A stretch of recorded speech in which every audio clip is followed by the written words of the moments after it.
Magandang araw sa inyong lahat at welcome sa aking channel. Hindi na maitatago ang tunay na relasyon ni Coco Martin at Julia Montes. In the first place, mukhang wala naman silang itinatago sa matagal na nilang relasyon. Ipinost nga sa Instagram ni B-Boy Arboleda na nasa Thailand sila ni Coco kasama ang girlfriend nito na si Julia Montes. Kasalukuyan ngang nasa sound design studio sa isang hotel sa Bangkok ang mga ito.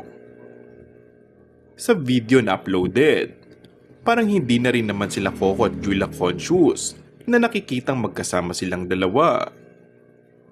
Kaya naman talagang mapapa-oh my gosh ang mga fans sa nasabing super short video. Sinasabing may baby na sila, though walang ang pag-amin sa mga ito.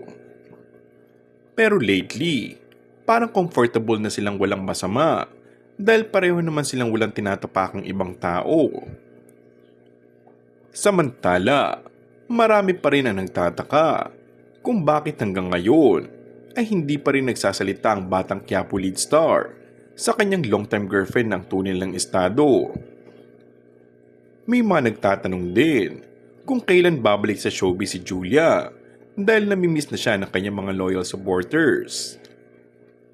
Ang pagkakaalam namin ay malapit na ito dahil kamakailan lang ay nag-announce ang actress na very soon ay mapapanood na ito.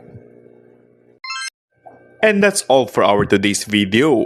Kung bago ka lang sa aking channel ay mag-subscribe at pindutin na rin ang notification bell. Maraming salamat!